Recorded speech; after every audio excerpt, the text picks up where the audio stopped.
Good evening, everybody, and a very warm welcome to another Lyceum Night coming to you from our church down in Poole, Dorset, in the UK. Great privilege to introduce tonight's guest. It's a gentleman that I've just kept knocking. Please come on my show. Please come on. Please come on. And just to get some peace, he's finally agreed to join us. So, Karl Jackson-Barnes. Karl, good evening to you and welcome. Hi, Lawrence. Thank you. Yeah, absolute pleasure. The topic of tonight's conversation is physical mediumship. Karl is the curator of the online psychic book club. And more importantly, and do you know what? My mind has gone blank. The Leslie Flint Trust. That was it. Could you see the mist? I thought, shall I wait until it comes to him, or see how long it takes? Apologies, Karl. Apologies. It's that I'm at that age now. Every new thing I learn, something I had already learned gets pushed out of the way. So apologies for that.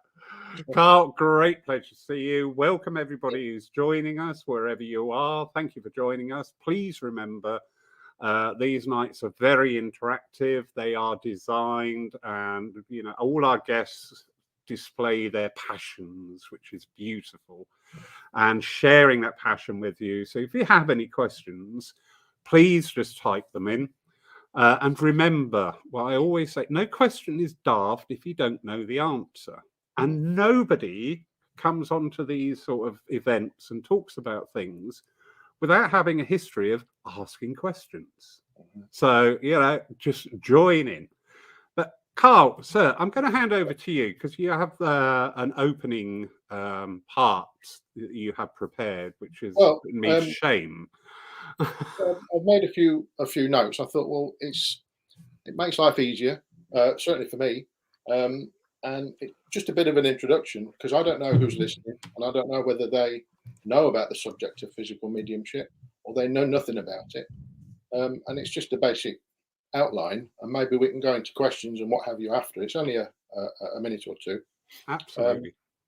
So I'm ready to start on that, if that's all right with you. If you would, Karl, that'd be great. Thank you.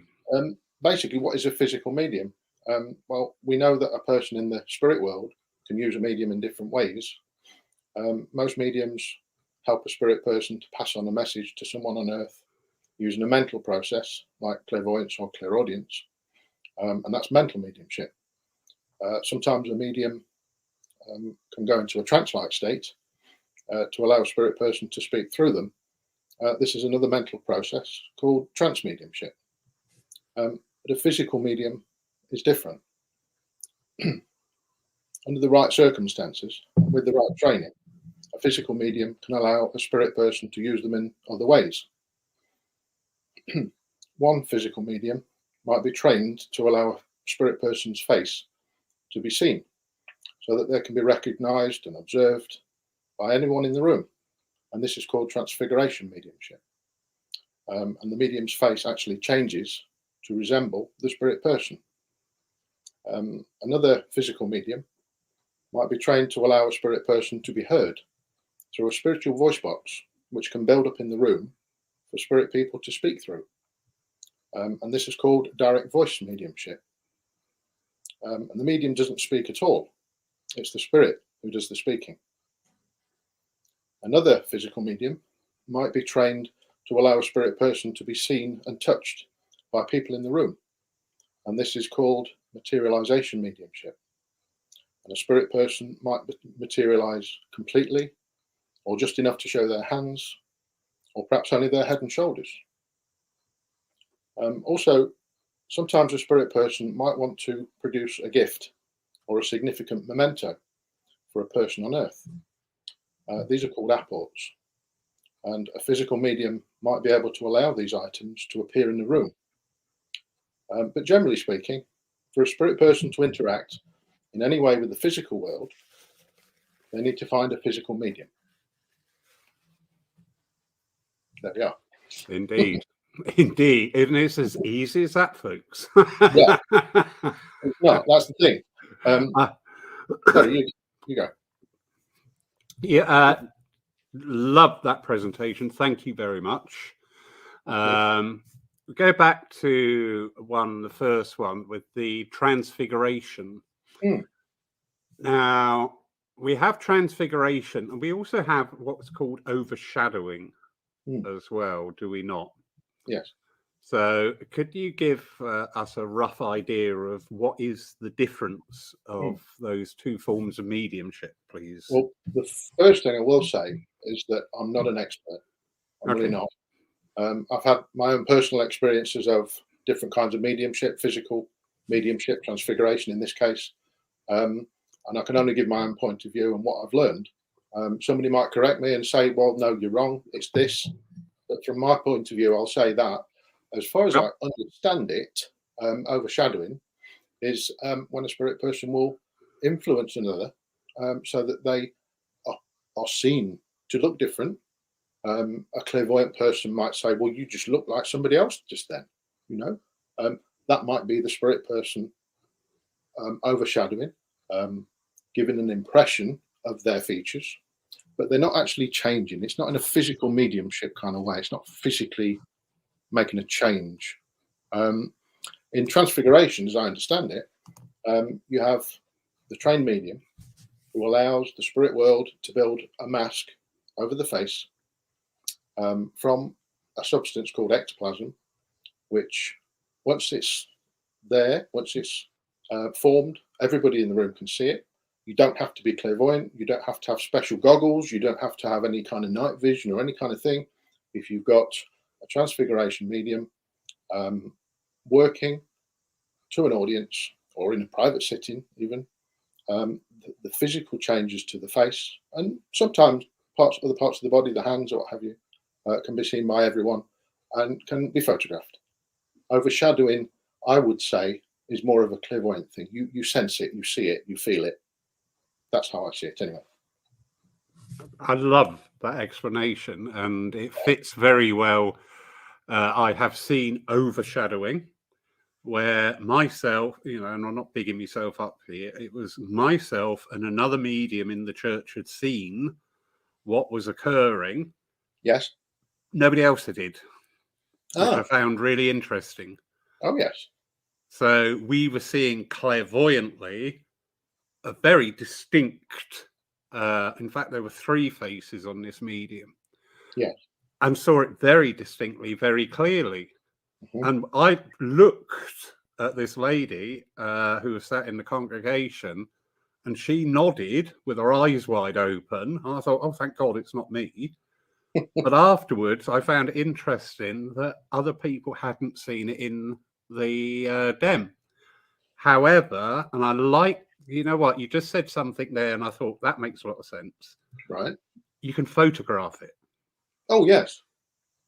On the actual transfiguration. Transfiguration, yes, yes. Yeah, you can photograph it. Obviously, what we saw was for us or with our abilities, but it wasn't that everybody seeing it. I have sat in physical DEMs where everybody is seeing exactly the same thing very clearly. There was, I mean, what you were describing was real. I mean, you and the other person saw the same thing. So something was occurring.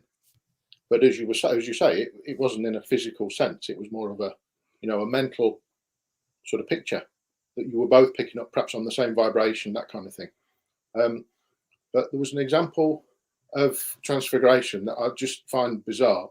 I was sitting, there were 2 of us sitting with the transfiguration medium, a lady called Jean Skinner, who passed away just a little while ago.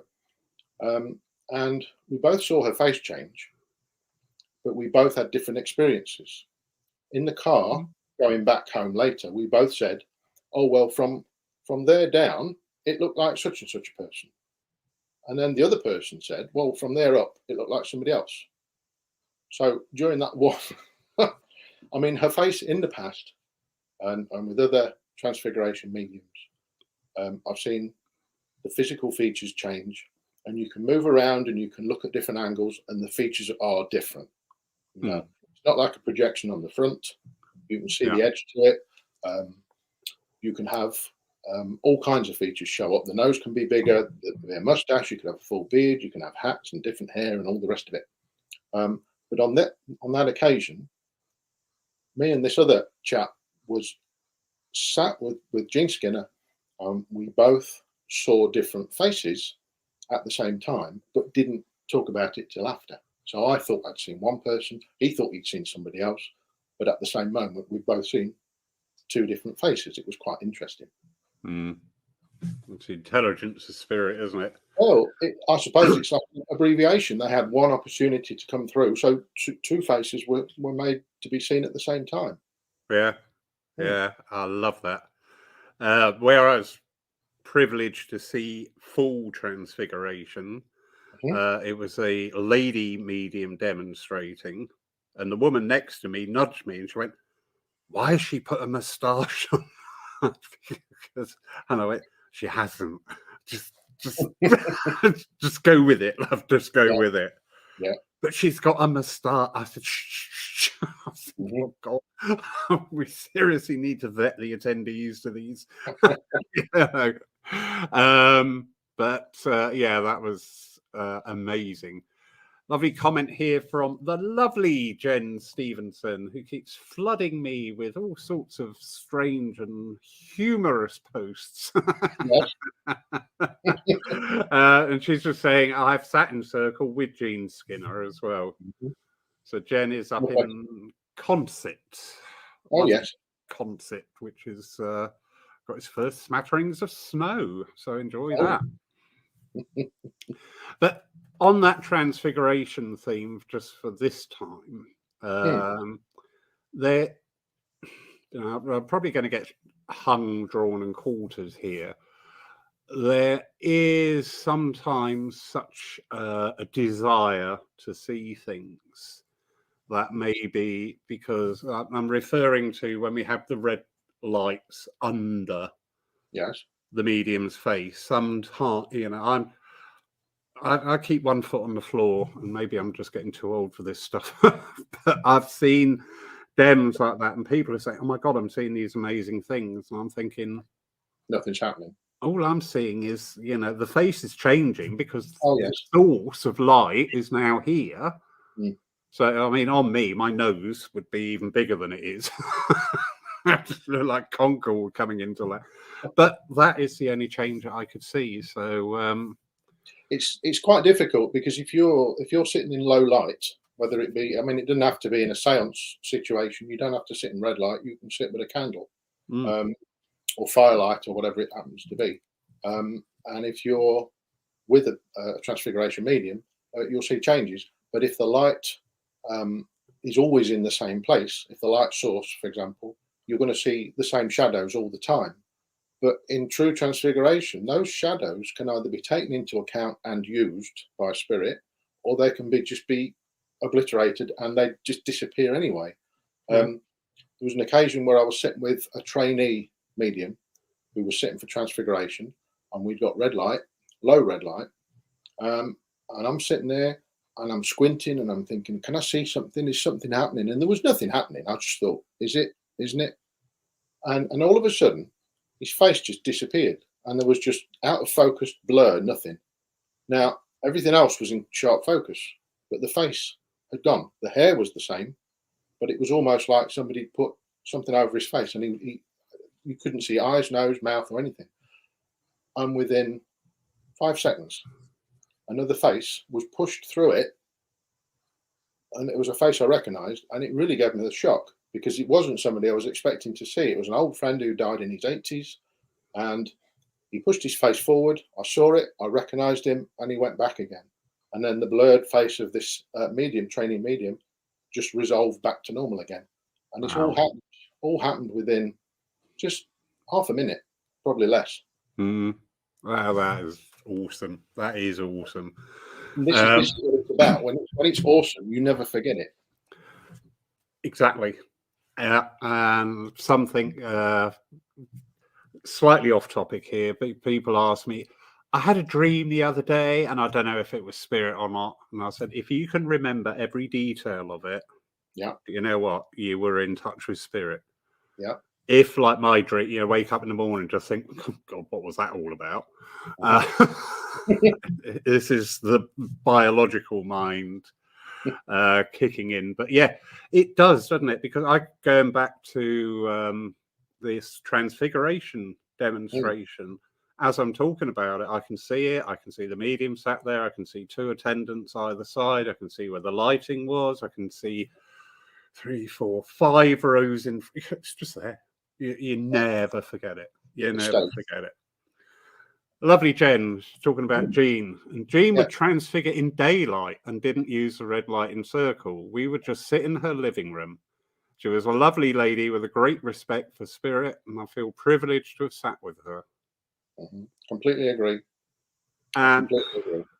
Jen, you're touching on an energy that we have talked about the last couple of weeks, and it is, do you know what? It's just in the ether, and I can't ignore it. This reference here to the home circles. Yeah. We had the most amazing events within home circles in daylight, or I love your reference there by firelight. I think that's awesome. I'm trying desperately to work out how I can have a fire in the church without actually burning the place down now. It's no good if you've just got radiators and this sort of thing, oil-fired radiators. You've got no chance. But there are. I've seen people have got their TV on the wall or whatever it is, and they'll show, firelight, logs aglow, and all the rest of it. That would work. I think. I don't know. Maybe, but basically low light. I mean, red light is used a lot by physical mediums, but it's not essential.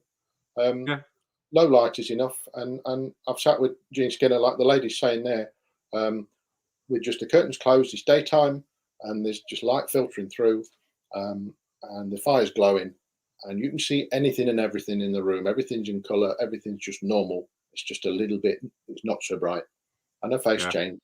There was a teaching situation where Jean was talking to a class of maybe 10. I think there was 10 or 11 of us. And as she was describing how she goes into trance to achieve the transfiguration, her face started to change in front of all of us. But she was only discussing it. She wasn't actually, I don't think she was planning on going into any kind of trance or transfiguring or any of that. But it happened, and her guide came through and he spoke, and he was Chinese. Her eyes changed shape. The face got longer. It was a Chinaman. Yeah. There's no two ways about it. Jean's face wasn't there anymore. And he spoke for a few minutes. And then Jean came back and she said, oh, something just happened. And we were like, yes. And this was daylight. Yeah. So, we have a bit of a proclivity, don't we, about any form of physical mediumship. There seems to be an awful lot of emphasis on what the sitter wants from it. There may be an overemphasis from what the medium has dictated or advertised that they're going to demonstrate. And I often think, you're leaving out the key component here. Spirit obviously saw that opportunity. Well, to me, in my humble opinion, that what you've just described, you've got 10 people gathered there in that energy of learning, in that energy of education, and Spirit had just gone, oh, come on, boys, get in there, because these people want to learn. Yeah. And I think, we need, we have to sort of shift our thinking to incorporate, well, this is my opinion again, we have to shift our thinking to incorporate what does Spirit want out of these events? If I put on 50 tickets, come and see me levitate tonight, what's the point? Well, it'd be fun. It'd be interesting. We'll get you on the front page of the newspaper if that's what you want. No, not again. At least it'd be for something good this time. I know what you mean. Again, it's all about the opportunity for Spirit to show themselves for a reason, or to create a situation to do something for a purpose, either to affect the right person at the right time, or the right number of people at the right time, or to take a chance. you know, the vibration was right at that particular moment, and so they took the opportunity, and it worked out. And I would say that the other 9 or 10 people in the room at that point will also never forget it. I won't. Yeah. No. Yeah. There are other transfiguration mediums. There was Doug Osborne, and who else can I say? Oh, Gordon Garforth is another medium. He's in York, and a lot of people have sat and seen him in a seance situation and transfiguration, and it's just, you can't doubt it, because your eyes are telling you what's going on, and everybody sees the same thing. Yeah, very true. Follow up here from Jen, and she's just asking, I don't know whether you noticed scents during her transfiguration, because they did, and her guide was called Chai Wan. I thought it was it Chan Wan or Chai Wan? I'm not so sure of the name. I thought it was Chan Wan personally, but sense, okay. I can't say that I have. Other people that have sat when I was with her may have noticed that, but I certainly didn't. Fair enough. Comment here from the lovely Mark Stone. Good evening, sir. And he's saying he was privileged to see Diane Elliott from Leeds, who was a student of Queenie Nixon. Not only the ectoplasmic mass, but also hair appeared and bodily transformation. Yep. And it was phenomenal, literally. And this is it, isn't it? It's oh my God. Yeah. It blows you away. Yeah. It does. How you can get used to this sort of thing, I don't know, because it's, even if you sit on a regular basis with a transfiguration medium, or any kind of medium, you can still be surprised. It doesn't become routine, because it's such a phenomenal thing. But Queenie Nixon, a friend of mine, sat with her in the mid to late 70s, and again, it stayed with her. She's never forgotten the detail of it. 40, 50 years later. Yeah. And again, I'm assuming, you can tell me if I'm wrong, Mark, or not, these were in like home circle environments as well, or not out in the mainstream, not all over social media. Tomorrow night, I'm going to do all this, even being in a church or a centre. I mean, it used to be very much the norm. You wouldn't advertise these things. You would invite people. Yes. You would put out an invitation to people to attend these. It wasn't, a big banner headline at all. Yeah. And you would invite people who you were drawn to, that would, as part of their development as well, because we're very keen on educating people the different aspects of spiritualism. And anybody, no matter how well versed you are with spiritual, you could be the greatest tutor in the world. A really good physical dem will benefit everybody, because it's just that surety again, and go, wow, well, do you know what? If the spirit world can do this, what can I do? Exactly. I mean, there'll always be doubters. You can have the most amazing demonstration of physical mediumship, whatever kind of phenomena it might be, a materialization or whatever, and there will always be people who say, well, it was a trick, or it was this, or it was that. But if you know about the subject, and if you've experienced it enough, you know that there are no tricks. Yeah. And when it's there, and it's undoubtable. You can't quite, you don't need to question it, because it's self-evident, really. And this is it. When you're in that energy, you just know that without your visual evidence or any auditory evidence, just being in that energy, something awesome is happening, something that defies logical explanation. And likewise, you can sit in some and just maybe not feel that. Yes. We're too far down that route, but But we're sitting here talking about visual phenomena, but if you're in a situation where, I don't know, you might be visually impaired, so a transfiguration medium is useless to you. You unless you've got the opportunity to actually go up and touch the face, the materialized face, which I've not heard whether that's happened before. It may be, somebody might know about that. But in another kind of physical mediumship, which is something I talked about or introduced a few minutes ago, was direct voice mediumship. Yes. Which, if I can just bring that up for a few minutes, all right. There are all kinds of stories about direct voice mediums and mediumship and what's gone on in their sessions or seances or demonstrations in the past. And there've been some amazing proponents, if that's the right word, of direct voice mediumship in the past, and there are some today also. But the thing about direct voice is you don't need to see what's going on. You just need to hear it. You need to listen. And the spirit voice, when it comes through the artificial voice box that spirit creates in the room, which can be tiny. It doesn't have to be a huge mechanism for the voice to come through, like a speaker or whatever. It could be a tiny wee thing.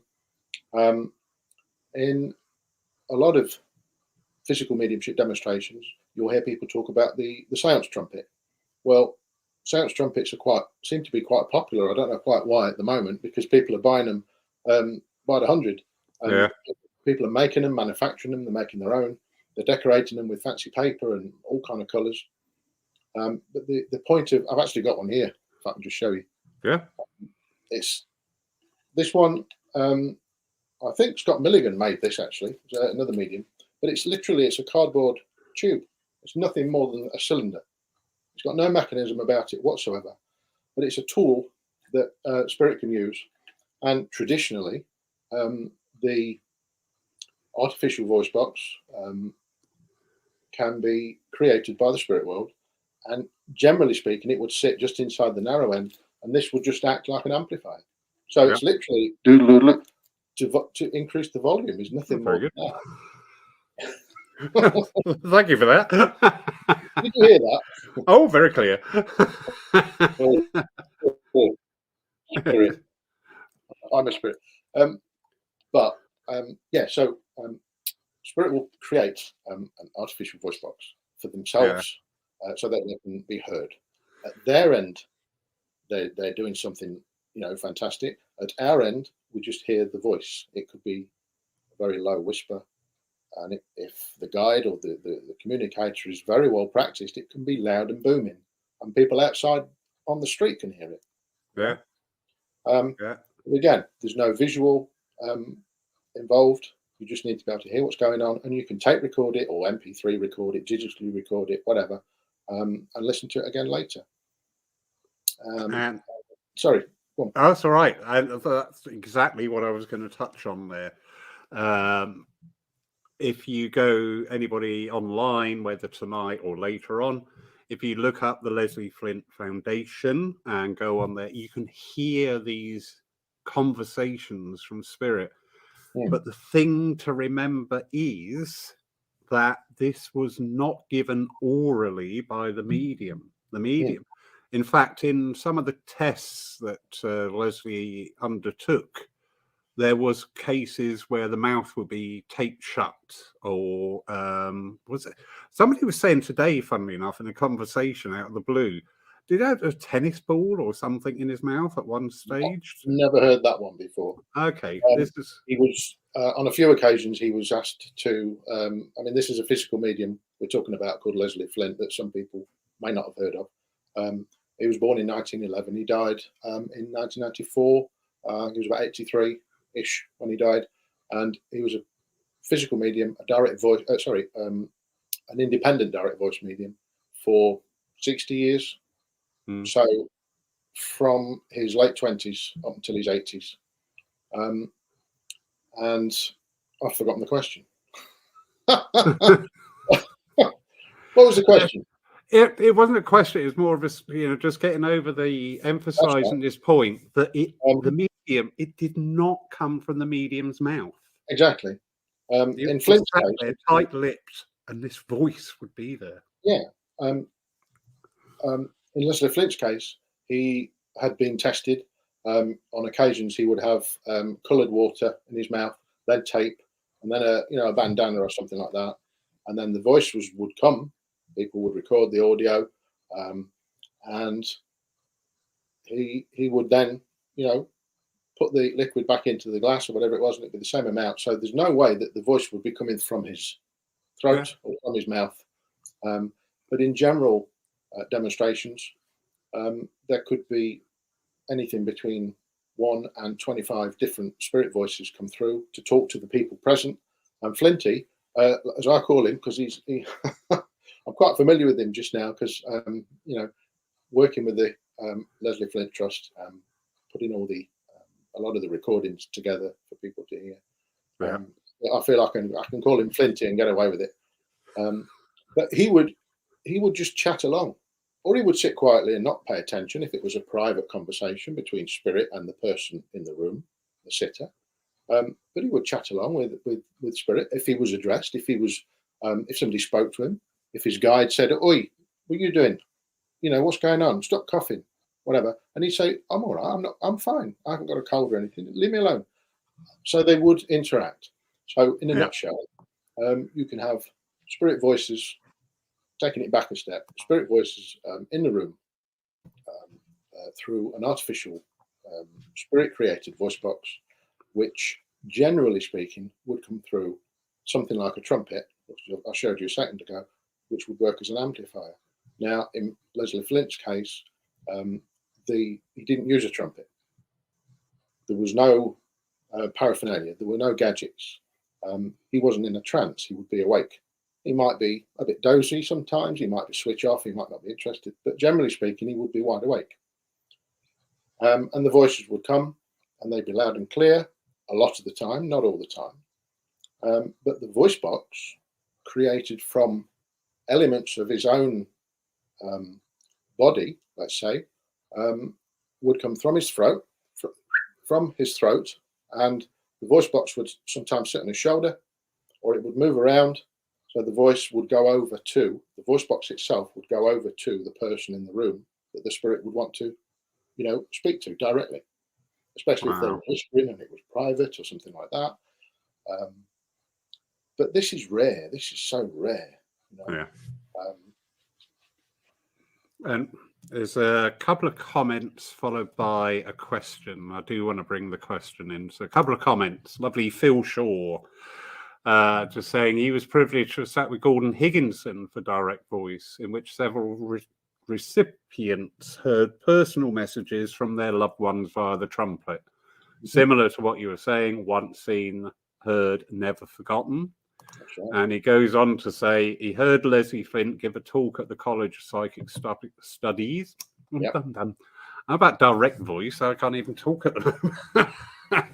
An absolutely fascinating man. Mm-hmm. Now, there is a question here which really needs to be asked, because I know we haven't got onto the materialization bit yet, but this is a fundamental, I think. Lovely Arisha down in snowy Devon. How much level of commitment do you think is required for this type of mediumship? I sat with the same people for 4 years with good results. Now, I think focus on that first sentence, because you just said something interesting about there's hundreds of trumpets being bought. And sadly, where the level, oh God, I'm really going to get shot now, where the level of education and dedication is being omitted from spiritualism as a whole, not everywhere, but quite a lot of places. Yes. You cannot expect, I'm going to buy a trumpet, next week it's going to be flying across the room, and then I'm going to want something else. I'm going to want my next fix. Yeah. And it isn't that, is it? So lovely. Well timed, Arisha. Thank you, darling. Yeah, fantastic question. I mean, the level of commitment has got to be total. Some mediums, I mention this later on. There's something else I'd like to read out after, but this is an important point. And some mediums will sit for years before anything even happens, and they'll sit for development, I should say, before anything even happens. but you've got to get a balance. If you're a physical medium, if you're a medium, platform medium, demonstration of spirit messages, spirit communication, you've got to have that life. You've got to have day-to-day life. Everything in the world, we've got to deal with it. But also, if you've got a medium that wants to work for spirit and allow spirit to do what they need to do, so it's not always what the medium wants to do. If spirit think that you've got the capacity to become a transfiguration medium or a materialization medium or something like that, you have to just let yourself go and be in their company for as long as you possibly can, for as many years as it takes. Leslie Flint, we mentioned earlier, he sat for 7 years before any spirit voices were even heard. As a youngster. And other mediums of today will tell you the same thing. It takes time and dedication, and time is the one thing that a lot of people don't seem to have these days. But if you're passionate about something, no matter what it is, anything, it could be kayaking, you put your effort into it to be either the best or to be great or really good at what you want to do, or at least to be able to show that this stuff is a reality. Because how many people think it's just a load of rubbish? Yeah, definitely. I mean, if you were, thank you, Arisha. That was just perfect. That question.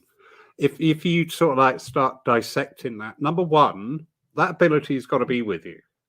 Now, I work on, when I'm working on my psychic senses, I can pick up in certain energy fields the ability to do something, but just because you've got the ability doesn't mean you're going to be.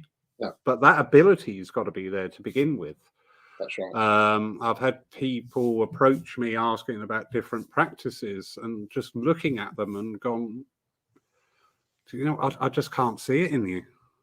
And not you as a person or you as a character, just in your energy. It's just, I'm not seeing that base chakra going, way, I'm ready to work.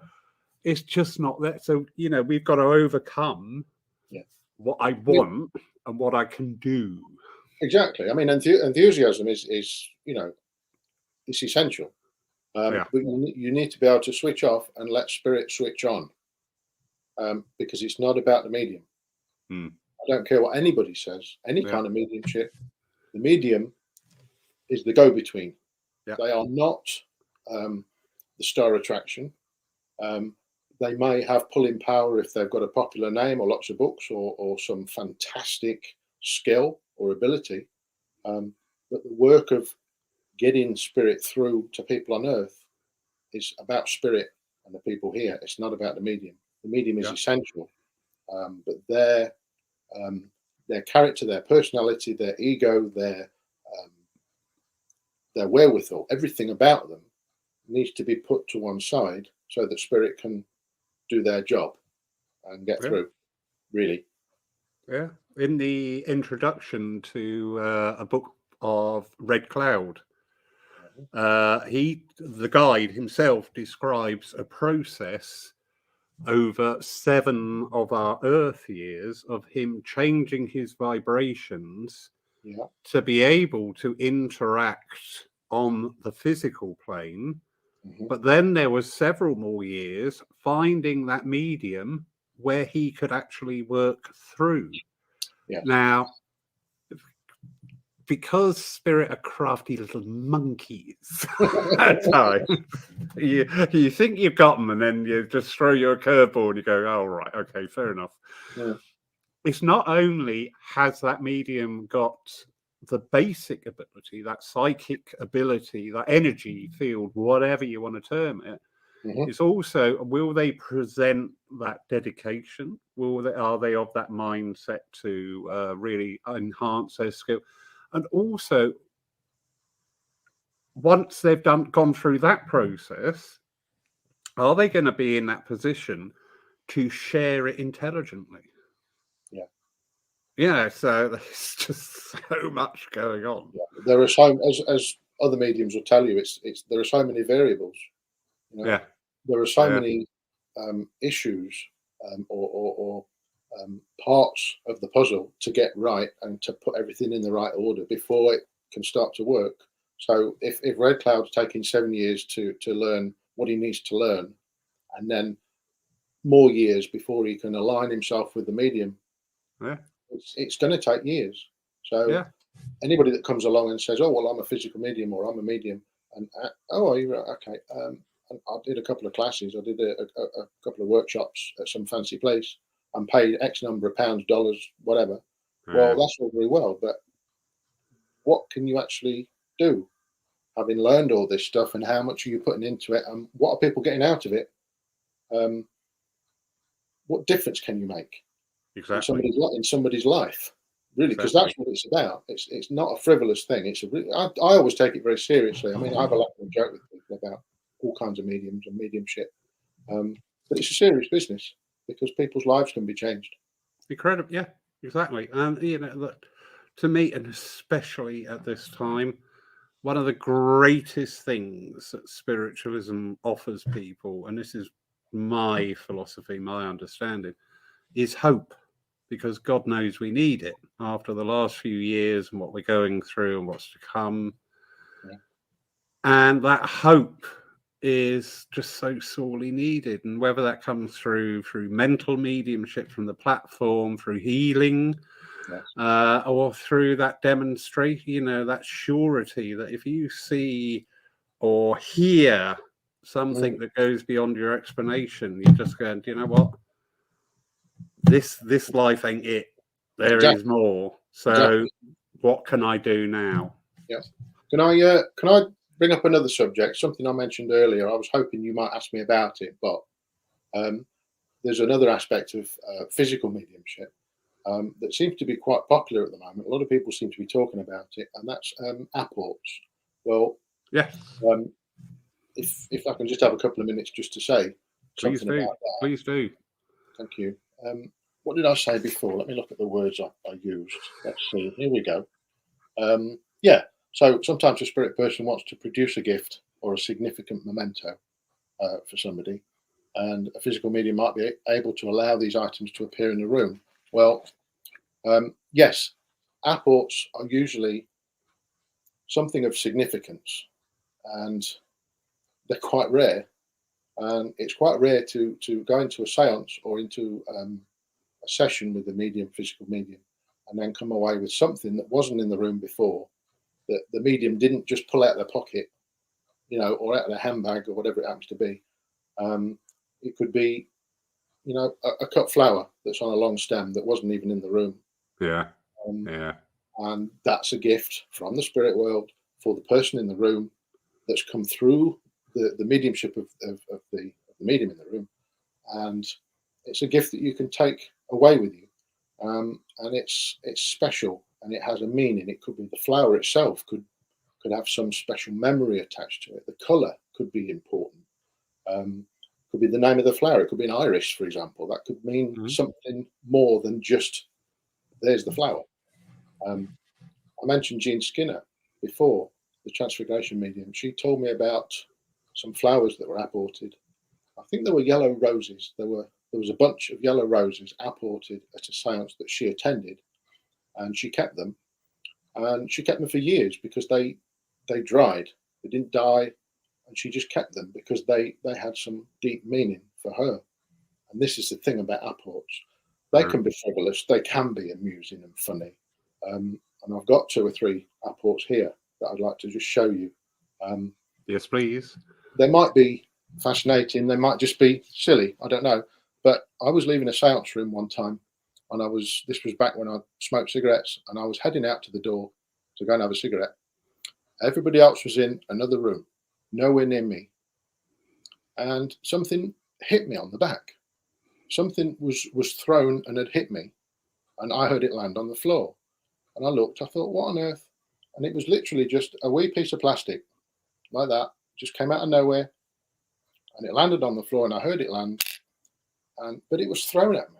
And I shouted to everybody else in the place. I said, where are you all? You know, where's everybody? Who did that? Because there was nobody anywhere near. Mm. But okay, thanks a lot. Yeah, you made your point. I need to stop smoking. That's how I saw it. Yeah.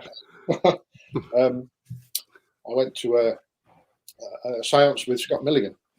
I think it was in Aberdeen, and must be 10 years ago. And there were a few apports during that demonstration. And well, I say a few, not too many, but one was specifically for me, and it appeared in the room and landed on the carpet. And at the end, lights went on, and everybody was putting the chairs away and this kind of thing. And this was the apport that was meant for me. And it's literally it's a coin. It's a 1977 Queen Elizabeth Jubilee coin, which is quite large. I think it's got a face value of about 25 pence. There were other apports that day, that evening, but this one has a significance for me because I'm of the age where at school we were all given these, and if you opened a new bank account back then, you know, you were given one of these. Everybody was given one, but I lost mine. And for this to have appeared 10 years ago at a seance meant a lot because these are you know, there are connotations which I won't go into, but it meant something to me. So it was kind of special. But the best one, bizarre, completely bizarre. I'd taken part in a talent show, local talent show, and I was one of the Blues Brothers in this show. And so I had to wear the suit, the hat, and the sunglasses, the shades, right? Now, these were only £1, like $1, a couple of dollars, nothing, cheap stuff. And at the end of the evening, you know, we won the talent show, by the way. Oh, well done. At the end of the evening, you know, we all had a few drinks and we had a good time. But my sunglasses were broken. So the next day I threw them away and they went in the dustbin with a load of other trash. And the refuse was collected. And I saw them take it away, and I brought the empty dustbin back round, and that was the end of it. That was it. A day later, I walked into this room, which had been empty all day, and right in the middle of the floor, in the middle of this carpet that I'm standing on, with my feet on right now, were these. And I looked and I thought, hang on, they look just like the ones I threw away. But they're not just like, they are exactly the same because they're broken in exactly the same way. And I know I've got, whoa, I feel cold. Whoa, I've got cold chill at my back right now. Yeah. Whoa. But they reappeared. Now, I know that I threw them away, so they shouldn't have been in the house. There was nobody else here. They weren't retrieved by somebody else and planted there for me to find. I walked into an empty room and there they were in the middle of the carpet. So easy to spot, easy to find. So I've kept them, you know, because it's important. But I think they were returned by somebody in spirit, specifically somebody who enjoyed the talent show and enjoyed the effort that me and the others put into it, and just, you know, it was you know, I think it was a case of, we know you enjoyed yourself. We want you to know that we were part of it as well. And this is, you know, this is just a wee bit of something. So apports can be anything. Definitely, yeah, definitely. And very nicely brought in here, lovely Julie Caswell. Just saying, over the years, it's had quite a lot of physical phenomena happen. Pennies falling from midair, following a spirit sent from room to room, etc. These have happened not sitting in circle, just out of the blue. And she's asking, how is spirit doing this without a physical medium present? These have happened with other people there, so I know I haven't imagined it. Good questions. This is it. You see, you're just haunted, Julie. That's all it is. I'd set up a move if I were you, love. Yeah. Some kind of poltergeist, but a nice one. Yeah, a really nice one. But this is it. There has to be some form of energy or power for these things to be transferred from one place to another. Yeah. So there has to be the same kind of power or energy that is used during a physical seance or within a physical medium for these items to be apported from one place to another, brought across or brought through into the room or whatever. So even if it's in the day, you could be in a cafeteria sitting there having a coffee and something falls on the table. It wasn't, nobody's thrown it. There it is. What's this? It was I don't know, something, an item. What's that message say there? Following a spirit sent from room to room. Yes, if spirit want you to know they're there, Yeah. they're going to make it obvious. They're going to make it so that you stand up and notice. And if they bring something through that's really obvious, like an apple, like a solid item, or a scent, something more subtle, Yeah, that you can sort of notice and then not notice, and you change location, you go elsewhere, and it's there again. You think, hang on, that shouldn't be there. The scent of that aftershave or that perfume or that flower. That spirits are involved. They don't need the seance room to do it. But it helps. We had a case here quite a few years ago, but there was one lady who used to come to the church, and whenever we stood talking, we could get the smell of roll-up cigarettes, which was her husband in spirit. And it didn't matter where we were. No. He would be in here, we'd be in the kitchen, be stood outside. But eggs as eggs, within 2 minutes of talking, you go, oh, he's here. Yeah. It was just so prominent. It was wonderful, absolutely wonderful. Yeah. So, lovely Serena, how are you, my darling?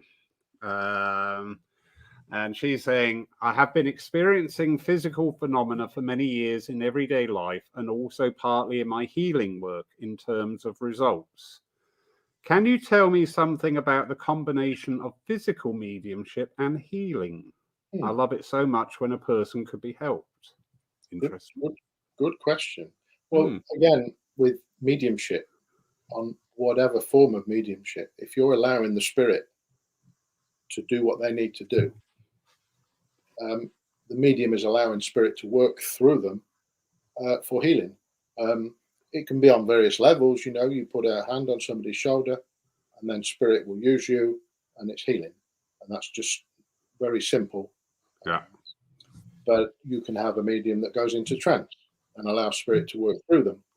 And the spirit will literally take them over entirely, so that the medium, the person, is just not present at all. And there's all kinds of medical terminology comes through and medical knowledge from the spirit. And so basically I would say that if you're wanting to allow spirit to work through you for healing, just let them. Don't think that you need to pigeonhole it and put it into a labeled box in any kind of way, shape or form. Just say, right, okay, what do you want me to do? And I'll do it. And you need to feel inspired, and you need to go with the flow and use your gut instinct, and spirit will work through you the best way they can. Yeah. If you allow them the opportunity. Indeed. I'm very much a proactive one. So in that situation, I'll be saying with spirit, where are we going with this? What can we achieve? And, just keep that discussion open. There's a lovely account from, I believe it's Mark, who's in the room tonight, about a trance healer working down in the West Country and was working on somebody who had to go in for an operation. By the time this person went in for the operation, they opened them up and they said, who's already operated on you? And they went, nobody. But the serrations on the bone are from like a scalpel. Yeah. Somebody has been in it and done this. And that was, so that, Serena, is a lovely example of what may be achieved. Yeah. That was a physical, documented, recordable event. Linking in what this question is asking and what you've said, Lawrence, and the subject that we're talking about, and I know time's going pretty quick. If we run over, and if it's all right with you, it's not a problem. Great. Well, that's great, because I just thought that I need to mention a physical medium that's no longer with us, a lady called Isa Northridge, who's pictured on this book just here. Oh yeah. Yep. She's from. She came from my locality, Nottingham, and in the process of her mediumship, she had a church built, paid for by donations. People would bring chairs. They would bring everything that was needed to construct this church. But her mediumship was such that during her demonstrations, she would go into a trance or lapse into a trance of some description, a deep trance where she was not involved in what was going on. And a spirit doctor named or known as Dr. Reynolds would materialize, and he would be fully formed, arms, legs, feet, face, hair, every detail. And he would be there to work and help on patients, people that came in with ailments, and he would perform surgery in Isa's church, in their sanctuary, as they called it, the Healing Church. And he would help people, and he would remove tumours and cancers and all kinds of things. So the potential for physical mediumship is really boundless.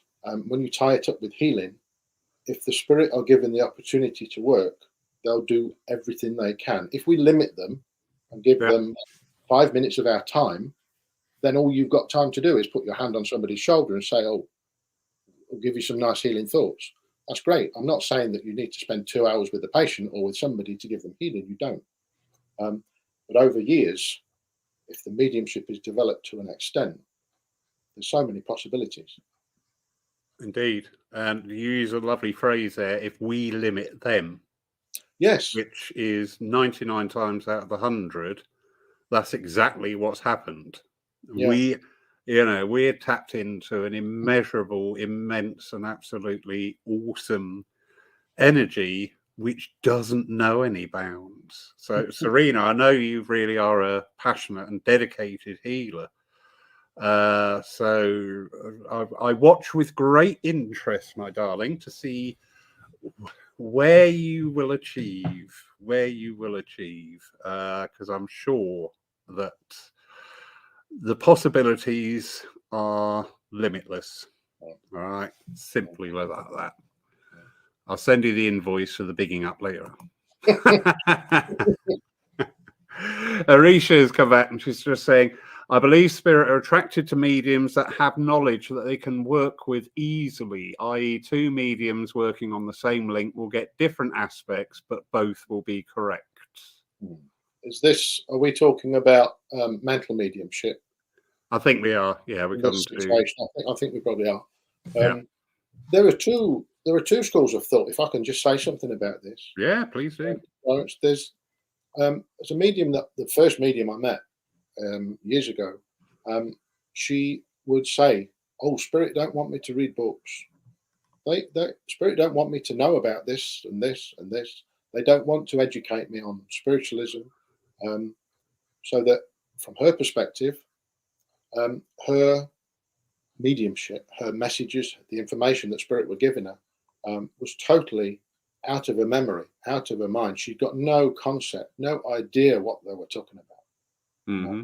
And yet I've heard other people say, and I think I agree with this, that the more you can educate yourself and have information in your mind that spirit can pick on and use in mental mediumship, for example. Yeah. There's a medium that I can't think of his name at the moment. I don't know if he was a postman or something like that, but he used Albert Best. It might have been Albert Best. I'm not sure if it was this. There might be another one, but Albert Best is probably the best fit for this. The best for this description, in that all the names that he would have used or read or had to acknowledge during his work as a postie, delivering people's mail or whatever, spirit would use that information that was in his subconscious, in his mind somewhere, to come up with the most unusual and rare surnames when he was giving messages out to people. So if, whether it be something Polish or whatever it happened to be, something that you wouldn't naturally think would be on somebody's mind. So that information was used by spirit. That's basically what I'm trying to say. Yeah. So thank you. Lovely Jamie. Good evening. Are you back in the UK yet, Jamie? Let me know, because I might be after booking you. Anyway, Karl, other than commitment and dedication, what do physical mediums have in common? Good question. What do physical mediums have in common? I really don't know. That's the honest answer. Yeah, I'm thinking I can't see a commonality. No. There, a theme. No. They're not all vegetarians or something. No, I don't know. Not at all. I mean, mediums, healing mediums, and physical mediums in the past, they've been meat eaters, they've been vegetarian, they've been smokers, non-smokers. They've had quiet lives, they've had busy lives. It varies. But I know that, certainly listening to Leslie Flint when he's done lectures and been talking to friends and that on recordings I've listened to, he talks about this sort of special element within a physical medium that the spirit can use, and that they have an abundance of ectoplasm, which is a point for discussion in itself. That could be another chat or another talk. Oh yeah, up for that. But other mediums will talk about having some, the right kind of ingredients. It's not necessarily a mental attitude, because it's not a mental process. Physical mediumship is something that the medium is not involved in. It's only a go-between. So you don't need to be educated in any special way to be a physical medium. You don't need to understand the process to be a physical medium. A prime example of that is Helen Duncan. That was of that time when, if you had money, you were educated. If you didn't have money, you were not educated. That's right. Helen Duncan was not educated. And I'm not being rude or anything about it. It's just a simple statement of that time. And in fact, where she went to work, I think it was the Scottish College of Parapsychology.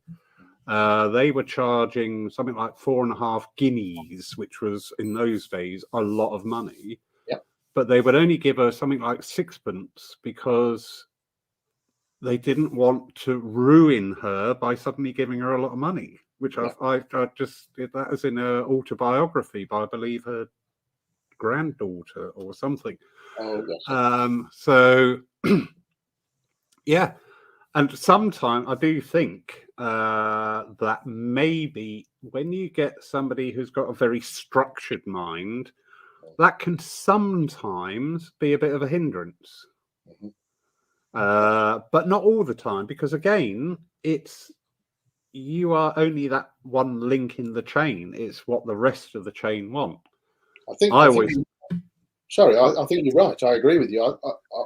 It's just come to mind that I would say, I might be wrong, but I would say at the moment that probably the best physical mediums have been those that haven't gone to university and college and haven't had an in-depth education. They've gone from school to work and the family or whatever, and they've just gone straight into the mediumship without any special training or knowledge of any particular kind, really. Yeah. So Jamie's just saying, yes, he's back in the cold again. Welcome back home, Jamie. We put on -7 for you specially tonight. Enjoy. And he's just asking there, it's that I've heard that they are of a certain physicality. Not sure about that. I don't know exactly what that means. Physicality. Well, we have male and female physical mediums. We have tall and short. We have large and small. I don't really know what that question means. I'll be glad to understand it a bit more, to perhaps give an answer either tonight or another time. Certainly. Yeah, definitely. I'll just say there's just one thing I wanted to say, and I'm not selling a thing. I'm not selling anything, right? But sign up here. I know. I just thought it was only, I think it was April, that I decided to start up a Facebook group to talk about the different aspects of spirit contact. Right? I won't say mediumship because there are other issues or other aspects to it. But I started this group as a private group, and we've only got about 300 people, which is a great number. But I just thought, after today, after this chat, that if I open the group up to a public group for anybody listening who'd like to join, and if I open it up for, say, just the next 24 hours or so, it's called the Nuts and Bolts of Spirit Contact. And we have a lot of people who know what they're talking about. We have a lot of people in the group who are new and are learning, and it's a good mix of people. It is. And it can be controversial, and it can be amusing, and it's a serious group, but we've got to have a sense of humour at the same time. So we talk about all the aspects of spirit contact, and it's the nuts and bolts of spirit contact. And anybody who'd like to join, I'm quite happy to open it up as a public group for a day or so. Well, that's all. Save opening it up. What I can do is I can post the link to it in the comments. Okay. Which I've just done, and that's gone out. So anybody wishing to join it, I'm part of it, and it is interesting. Good. No, I'm not blowing smoke. It is interesting, and it's a great place as well to sort of like, if you get something in your mind, and just sort of like throw it in the group and go, "What do you think of this?" Because I don't know. I don't know what's going on here. And it is also nice that you are in that similar mind energy, and the nice thing is it is a private group, so actually I'll probably ask some questions or make some statements in there that I wouldn't probably share publicly because of misinterpretation, not because what I'm posting is rude or abhorrent or anything, but sometimes you can post a question and it can get so misinterpreted and just cause out of nothing. So yeah, lots of drama.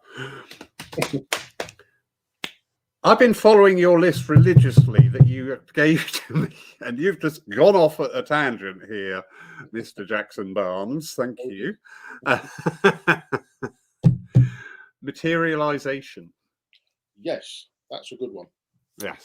It's also a rare one. We talked about it not very long ago when I mentioned this medium, Isa Northridge, and her spirit doctor that would materialize. But also at Isa's church, there were occasions where she'd have a small group of people, and there'd be a materialized child, and that child wouldn't necessarily be inclined to just stay by the medium. This child or this materialized form would walk away from the medium, who was in trance and, almost unconscious, seemingly unconscious. The materialized form would walk away from the medium and move along through the congregation, through the group in the room to find the person that they were related to or connected to. And on one occasion, and it's in this book actually, that a child walked through the congregation and sat on her father's knee, and they were reunited. Oh gosh. And it's just, it's either too far-fetched to believe, or it's so beautiful that you just stop to think about it, and there are no words. Yeah. Because reuniting, is what mediumship is all about. And materializations, again, they don't have to be full form, arms, legs, people. You could just have a face, or you could have a hand to shake with Stuart Alexander, for example, a medium up in Hull, who he's been working for years, and his mediumship can take the form of a materialized hand of a guide, a spirit guide, that people can touch and can shake and can get to know and converse with as well, because there's also the voice coming through. But there's other mediums who can produce materialized forms of spirit people, and it doesn't have to be ectoplasm. There's other forms of mediumship, but there can be. You can interact with them. You can talk to them. You can touch them. You can, They're real people. You know, they are real people, and they can be solid enough to interact with in the right circumstances. It's phenomenal. It's phenomenal, but it's rare, very rare. Indeed, and that is something that needs to be emphasised as well, because sadly, a lot of people's impression is that I'll go and do a couple of workshops, and next week I'm going to be out there doing private sittings and working on the platform. So it's been sort of like dumbed down a wee bit in general. Yeah. You know, and if you imagine, then probably 1 in 500 people would make a semi-decent evidential medium, ones we're accustomed to seeing on the platform. Then you might say that out of that 1 in 500, so if you've got 500 evidential mediums together, only one of them may have the abilities to start going into the physical side of their mediumship. So you're starting suddenly to see this huge pool of people, but there's only going to be one. Because again, you know, we do, don't we? I want this. I want that. Yes. Yeah. And it's not. I would love to be a physical medium. I would love to invite people around and say, okay, let's have a candle, light a candle, have some low light, and I'll bring through whoever you want to see, because I'm the next best transfiguration medium. Yeah. It doesn't happen like that. You can't just switch it on and switch it off and have what you want when you want it, because you might not have the right ingredients to become the kind of medium you'd like. So it's down to your makeup. You know what you're made of. If you have all the right ingredients, then spirit can use you for whatever it is that is most suitable. Yeah, and that's just one step. Having that right ingredient, then there are the other steps in there. Mark is just commenting here. Eric Hatton talked about his one-time Alex Harris seance, and he saw full forms of several at one time. And he described it so vividly, it was wonderful to hear. Yeah. Alex Harris was a medium from Wales, and he was reluctant. He wasn't interested in mediumship. He didn't care about mediumship at all. Later in life, he was convinced by family and friends that he really should sit for development. And very, very reluctantly, he did. But everybody was surprised by the way his mediumship developed, not by the speed of it so much, but by what happened.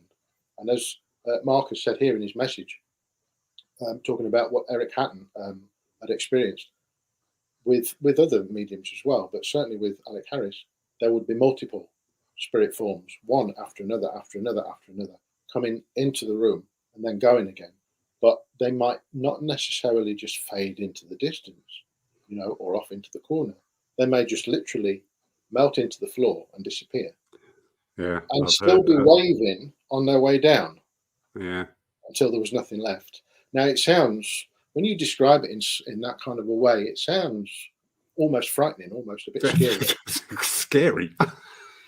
You know, but if it was your beloved mother, for example, who you hadn't seen for 15 years, 20 years, 5 years, 3 months, whatever it happened to be, and there she was in the room, your first impression might be, your first reaction might be to get over there and get hold of her, give her a hug or whatever it is, or if it's your father, give him a hand, shake his hand or whatever it happens to be. But to see them, even for a moment, you're in shock, because if it's not a regular occurrence, you're going to be in a situation where you just don't want them to go. You don't want them to leave. If there's that love link between the materialized spirit, the person that's in front of you there, and it's your loved one, you don't want them to go. So as you see them fading, you're looking at the face, looking at the face, looking at the face, and it's disappearing, getting smaller and smaller, and it's gone.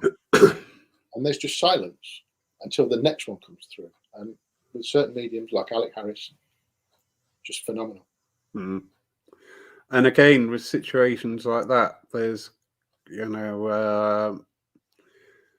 here in church, and I'm sure this is echoed in churches and centres across the land, where people have recently bereaved, or even after a while of bereavement, but still haven't gone through that healing process, or they would dearly love to see. But if I know the times when I have deeply grieved people gone, I'll be honest, in those times, to see them manifested again, I'd lose them all over again, and that wouldn't be right. That's a good point. That is a very good point. There's a friend of mine who's passed last couple of years now. She attended quite a few physical seances, physical mediumship demonstrations with a medium in Leicester, a medium called Rita Gould, and Gwen was the friend, and she lost her son when he was below the age of 10, and she went along. There's a big story to this, but she went along to the seances, and she was reunited with her son. Her husband went along. They were both reunited with their son, who died before the age of 10. And they met him on regular occasions. They interacted, they laughed and joked. And some of these sessions were recorded on tape. So there are audios out there.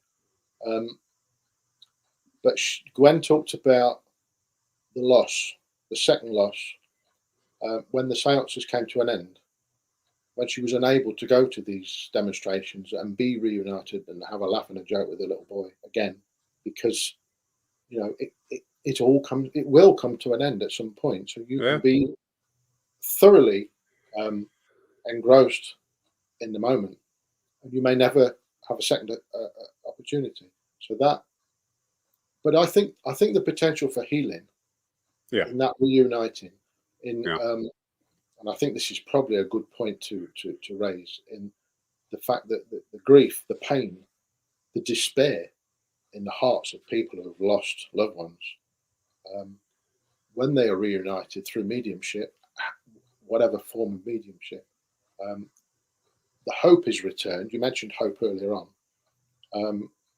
And hopefully they can start to relax and see that death is not the end, that they can perhaps get on with their lives in some way until the final reuniting in the spirit world. Because that healing energy is the basis, in my opinion, of all our work. It is. That is about healing on one level or another. But we've got to be in that understanding and frame of mind to accept that. As I say, one of the, how do I say that? Somebody who would love nothing more than to hear from somebody they've just lost currently. They're not ready, and it's so difficult to. I can't say that. Well, you're not ready yet, love. I might be a bit brusque, but I'm not that bad. I mean, but you can just see it. It's not the right time for you, because you're going to lose them all over again. And spirit wouldn't do that to you, because they love you. It really is that basic. I mean, just thinking about mental mediumship or mediumship in general, people will often ask, how soon do spirit people return after death? How quickly does somebody come back after death? Well, it could be the same day, within the hour. It could be 3 months later. It could be 6 years later.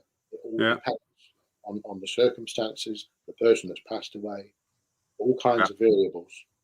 And the same in physical mediumship. If you're lucky enough to find a physical medium and be able to sit in on the demonstration, and then you're lucky enough to have somebody from spirit able to manifest in some way, to communicate with you, speak or whatever, be seen, then I think it's to be seen as almost what you would call a miracle, because it's so rare. I've said this a few times already. Yeah. I've said that from this very platform about the evidential mediumship. You know, each and every message is a tiny miracle. Never forget that. Yeah. Jamie, if you say 1% of mediums, that was a rough parallel we drew, can do physical, it therefore suggests that there is some aptitude they have in common. So is that a physical or mental aptitude? Well, I think, like Alec Harris was talked about not very long ago, he wasn't interested, but he was convinced to start developing his mediumship. So yeah, you've got to have some kind of a mental aptitude, but also the mental attitude that, okay, we're going to give this a try. I'm going to put some of my time aside for the spirit to work with me, however they're going to do it. Again, the physical, you see, you'd be better off, I think, probably getting the specific. See, a lot of it's still unknown. You know, even the physical mediums will say, "Oh, we don't know. We don't know how it works. It just works." But there are a few mediums. For example, Scott Milligan. He often talks about the ingredients that are required to be a physical medium and how he is affected after a demonstration, and what it takes out of you. You know, what a demonstration actually does to you in a physical sense, how you were left afterwards. You could be exhausted, you could be exhilarated, it all varies. You know, it depends on the medium. But again, it's all about the ingredients. And I think the most important thing is having a go. But it doesn't mean everybody is going to be successful. I think if you can give the spirit world time and be dedicated and be patient, you've got to have patience, and then they'll work with you in however they possibly can.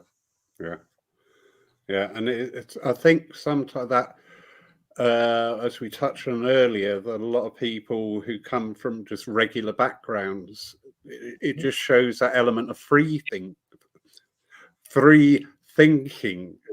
And you know, when you approach spirit and just instead of going into spirit going, right, I want the, you know, I've got my shopping list, I want this, want that, da da da da da, or just go and sit with spirit and maybe have that 1 foot on the ground a bit too heavily aspect of going, well, you know, I don't think anything amazing is going to happen here, and then suddenly things do, you know, and it is.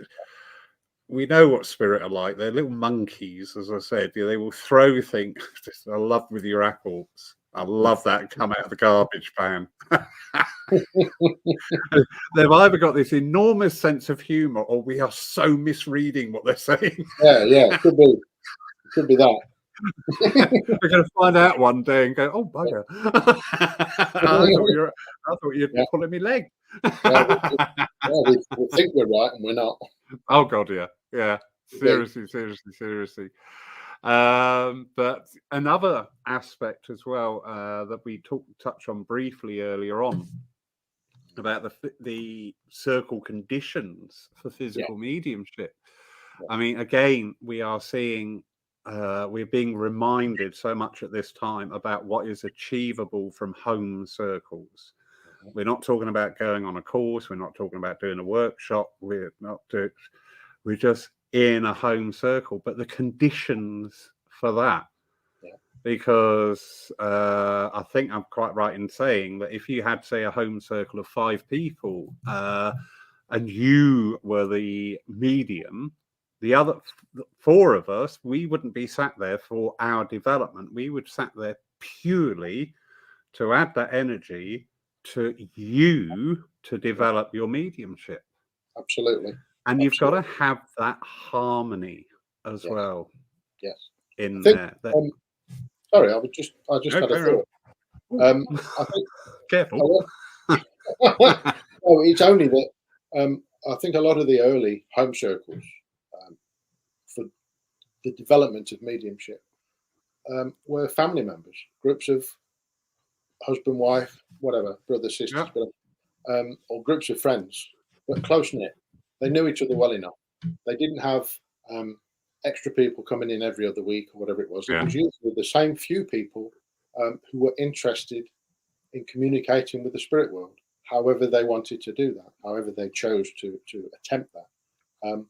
But if you've got people who know each other very well, and there are no petty issues, no jealousies, any of that, and they're all together for the same purpose, and there's the routine of perhaps using the same space, the same room, with the same intention. It's all about intention. Yeah. That's a word I should have perhaps used earlier. But regularity as well. You need to be able to show the spirit world that you can be there on time. Not that they've got watches, calendars, and all this sort of thing, but to show dedication. If you show up, spirit will show up. Yeah. That's the thing. Yeah, I agree.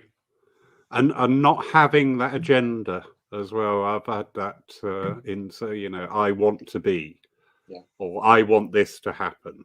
Exactly. You're just sitting for the joy. You don't go out to your friends in the bar and go, right, you've got to tell me a few jokes because you're the funny man. You've got to, but you don't do that. You go out with friends and you converse. Yes, exactly. It's an interaction. It's a flow of information and energy in all directions, and you can have the one person in the group that's developing as the medium, but then that could change. And the other people are just there to work as the battery to feed the energy or to create the atmosphere. And the room itself can be just as important.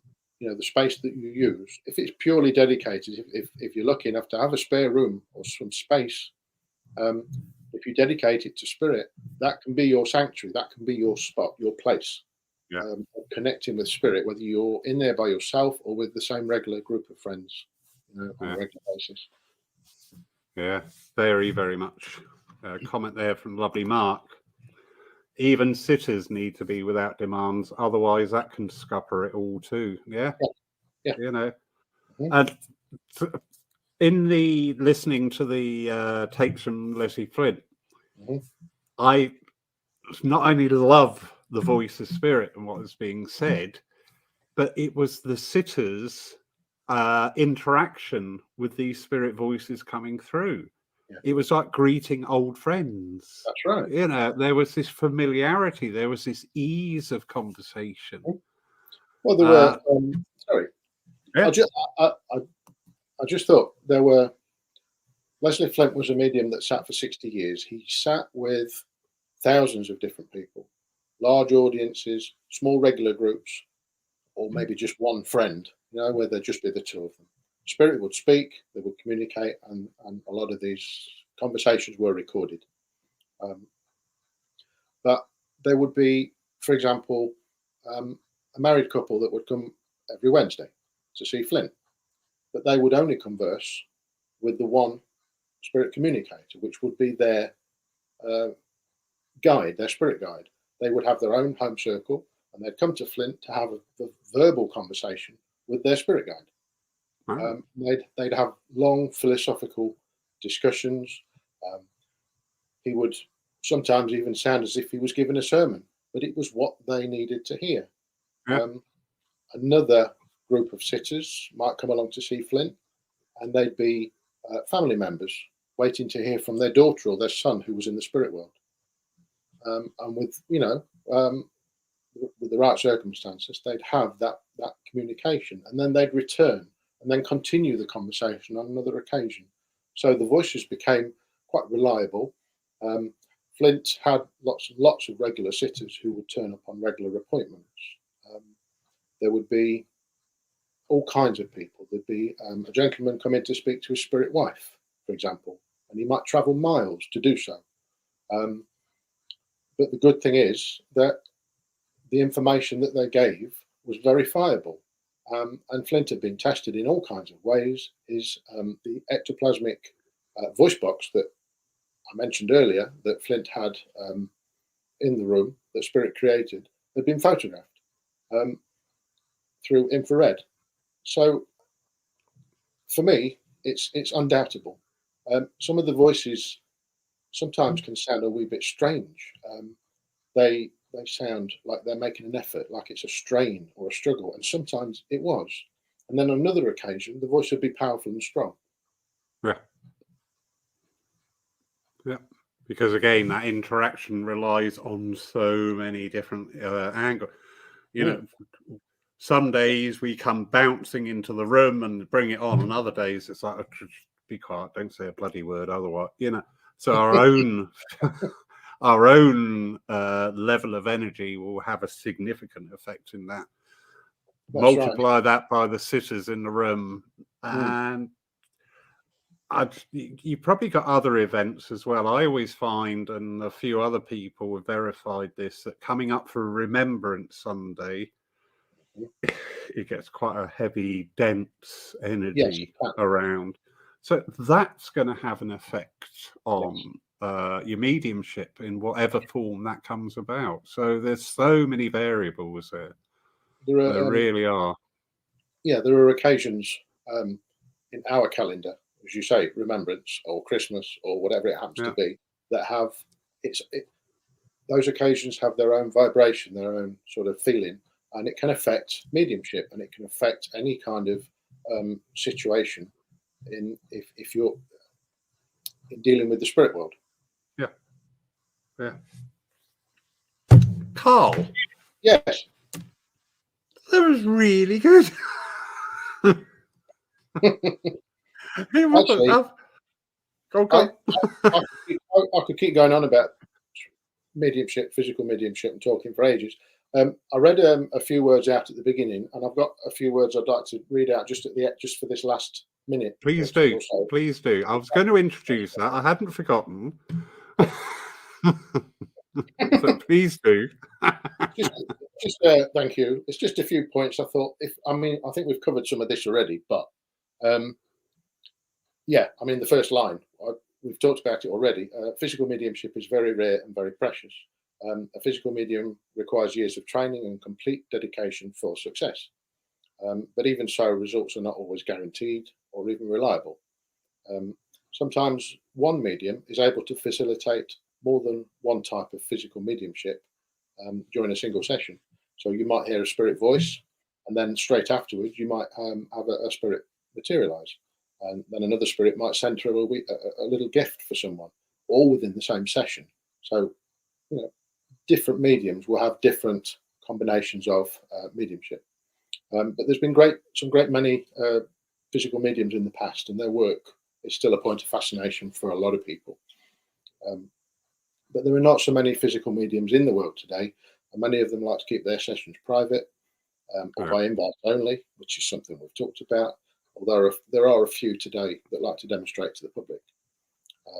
A physical medium is very sensitive, and more than most other mediums. They need to take great care of themselves and not to allow the pressure of public interest to make them work too much or to do anything that might harm their mediumship. Some physical mediums show their abilities later in life, like Alec Harris we mentioned, and some only work for a few years, like Jack Webber, for example. Possibly their power might fade away through old age, illness, or overwork even.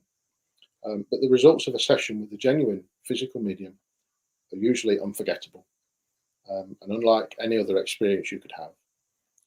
Physical mediumship sessions have always been controversial, and people who are desperate after bereavement have regained their will to live after being physically reunited with lost loved ones, thanks to a genuine physical medium. A few physical mediums that interest me from the past, names I've mentioned some already, but Rita Gould, Leslie Flint, Jean Skinner, Jack Webber, Isa Northridge, and Estelle Roberts, we've not mentioned. A few mediums from today who are working, and that's Gordon Garforth, there's Scott Milligan, there's Marcus Lang in Australia, and there's Stuart Alexander, and a lady named Emily Jane. And finally, I just want to say this, that anyone can sit for the development of physical mediumship, but not everyone will be successful. Yeah. You sit and let the spirit guide you, not the mind. Mm-hmm. Karl, I'm so glad I kept knocking. Please come and talk to me. Well, I'm pleased. And I'm glad you asked me. and I think the timing must have been right. Yeah. Because I felt that there were things to say, and I hope we can perhaps do something like this again. Oh, most definitely. Listen, I absolutely love these evenings because I just get some amazing people talking about their passions. Mm.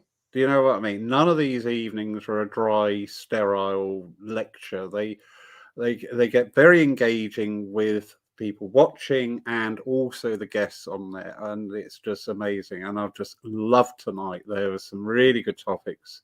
Yes. Interesting so many interesting themes. People watching tonight, don't forget you can watch this on catch up if you need a reminder of some of the names, or just listen to it again. I will, if you're all right with this, Karl, release this as a podcast as well. Sure.